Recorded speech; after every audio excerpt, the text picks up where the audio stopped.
everyone. Today we're going to talk about ankle mobility. Ankle mobility is very, very important in our daily lives. If we have an issue at our feet, which of course is the base of our body, then it can lead to issues upstream in the knee, the hip, lower back, the shoulder even.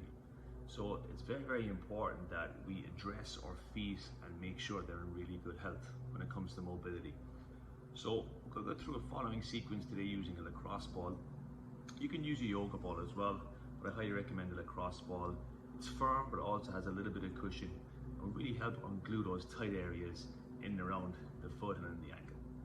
So we're going to start off with taking the ball towards the back of our leg. And again, when we put our hands behind us, I like to turn the fingers back so it opens up my shoulder joint as well.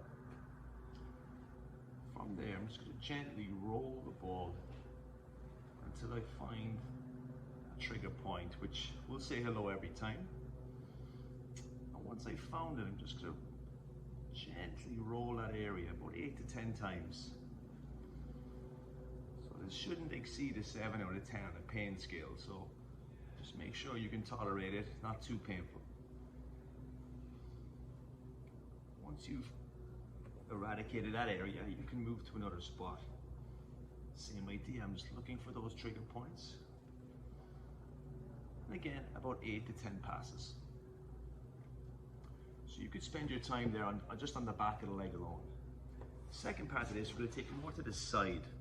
So especially if your arch collapses in or you've issues in and around there, the outside of the leg can get quite tight.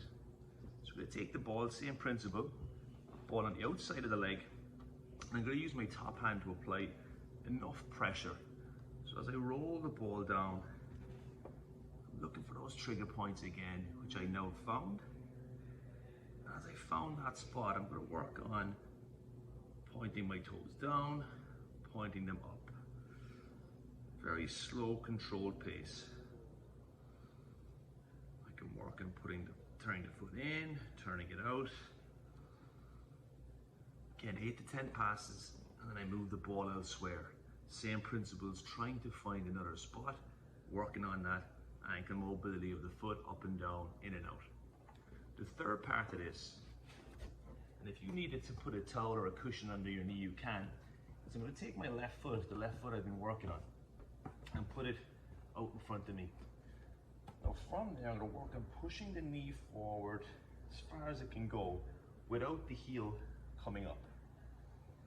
Gonna come back in, come back out.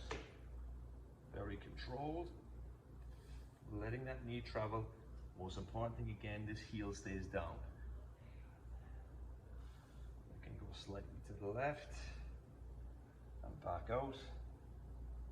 Very gentle, very controlled. Once again, the key is that heel doesn't come up. So with this one, I would simply go through that sequence before taking it to the other side. And this is a fantastic mobility drill to do prior to a workout, prior to a hike, just doing it every day, just to improve everyday function. As I said, if your base is solid here, it will affect everything upstream. If you have issues in the ankle, they need to be addressed because it could lead to problems down the road. So check out this mobility drill and let me know how you get on. Take care.